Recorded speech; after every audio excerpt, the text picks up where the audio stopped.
नमस्कार सभी को। नमस्कार, मैं डॉक्टर कविता नोनिया आज आप सभी को बताने वाली हूँ। आप सभी का 7 जनवरी को आरपीएससी असिस्टेंट प्रोफेसर का आप पेपर देने जा रहे हैं। तो बहुत ही इम्पोर्टेंट चीज़ें आप सभी को आज के इस सेशन में पता चलने वाली है कि अगर इन चीज़ों को आपने अब तक पढ़ा है, बहुत अच्छी बात है। अगर नहीं पढ़ा है तो शॉर्ट टाइम में आप इनको शॉर्ट रिवीजन के तौर पे आप इनको ज़रूर पढ़ लीजिएगा, क्योंकि यहाँ से क्वेश्चन डेफिनेटली आपका आने वाला है। तो आरपीएससी असिस्टेंट प्रोफेसर के आपने जब पीवाईक्यूज देखे होंगे तो उसमें आप सभी ने जरूर ये चीज ध्यान दी होगी कि आपके हिंदी साहित्य के इतिहास वाला जो पोर्शन आप सभी के सिलेबस में लगा हुआ है, वहां से आपके बहुत सारे क्वेश्चंस जो है लास्ट के एग्जाम्स में पूछे गए हैं। तो वैसे ही उन्हीं से रिलेटेड मैं कुछ बुक्स आपको बताने जा रही हूँ। अगर वो आपके पास में है, उनमें से कोई भी एक तो आपके पास जरूरी होगी, क्योंकि वो हमारे आधार ग्रंथ के रूप में जानी जाती है।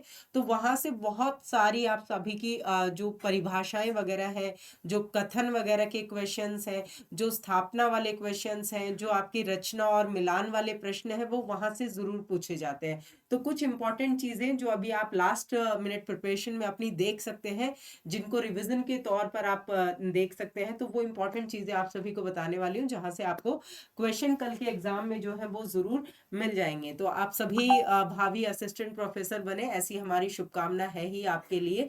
तो आप सभी को वेरी इंपॉर्टेंटली क्या चीजें आपको ध्यान में रखनी है वो आप सभी को यहाँ पर मैं बता रही हूँ कि अगर पहली चीज जो है वो आपने अगर अब तक रामचंद्र शुक्ल जी की, ठीक है, हिंदी साहित्य का इतिहास जो रामचंद्र शुक्ल जी का है, अगर उसमें से आपने इम्पोर्टेंट जो आपके कोट्स हैं अगर आपने वो नहीं पढ़े हैं, ठीक है, जैसे हिंदी साहित्य के इतिहास में आप देखेंगे भक्ति काल के बारे में जो कोट्स दिए गए हैं रामचंद्र शुक्ल जी के द्वारा।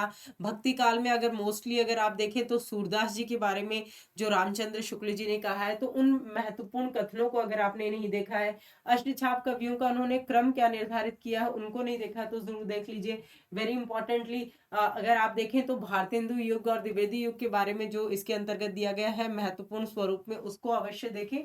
तो आप शुक्ल जी और राम स्वरूप चतुर्वेदी, ठीक है, डॉक्टर रामचंद्र शुक्ल, ठीक है, अगर आप इसको आप हमारे टेलीग्राम के ग्रुप पे जुड़िएगा तो मैं आपको इसका जो पीडीएफ है वो भी आपको प्रोवाइड करवा दूंगी, इस बुक से रिलेटेड जो इंपॉर्टेंट चीजें हैं, जिसको आप कि भाई अब बुक तो है नहीं और लास्ट टाइम में हमें कोई बुक खरीदनी भी नहीं है, परसों आपका 2 दिन बाद पेपर है, कोई बुक नहीं लेनी, आपको इंपॉर्टेंट कथन जो है वो आपको टेलीग्राम पर मिल जाएंगे। तो शुक्ल जी का वेरी इंपॉर्टेंट, और दूसरी जो इसी के सह संपादन में स्वरूप आ रहा है आपका राम स्वरूप चतुर्वेदी जी की भी आप देख सकते हैं, अगर आपके पास में इनमें से कोई भी अवेलेबल हो तो उसकी इंपॉर्टेंट कथन आपको जरूर देख लेना है, ठीक है, राम स्वरूप स्वरूप चतुर्वेदी की इंपॉर्टेंट है।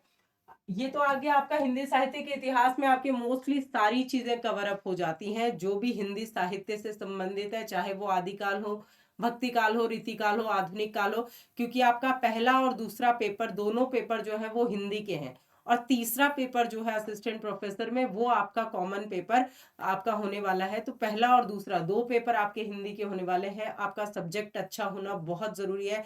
अगर आप सब्जेक्ट में अच्छा अचीव करते हैं और उन जो कॉमन पेपर में 50 में से अगर आप अप्रॉक्सी 25 और 30 क्वेश्चन भी वहां पर सही कर लेते हैं तो आपका सिलेक्शन होने के पूरे चांसेस आपको मिलते हैं। दूसरी जो चीज आपको जहां से इंपॉर्टेंटली और पक्का पक्का डेफिनेटली क्वेश्चन पूछे जाने वाले हैं वो है आपका काव्य शास्त्र, ठीक है, वो है आपका काव्य शास्त्र। तो काव्य शास्त्र में एक जो पुस्तक है वेरी इंपॉर्टेंट जो मैं आप सभी को बता रही हूँ वो है आपकी डॉक्टर भगीरथ मिश्र की, ठीक है, भगीरथ मिश्र की। आप इसको भारतीय काव्य शास्त्र के संदर्भ में देख सकते हैं भगीरथ मिश्र जी को। और दूसरी आपकी जो पाश्चात्य काव्य शास्त्र के लिए आपको पुस्तक देखनी होती है, जिसमें से आप इंपॉर्टेंट कथन, उनके जो राइटर्स हैं उनके सिद्धांत वगैरह उन सबको आप देख सकते हैं। तो पाश्चात्य काव्य शास्त्र में आपको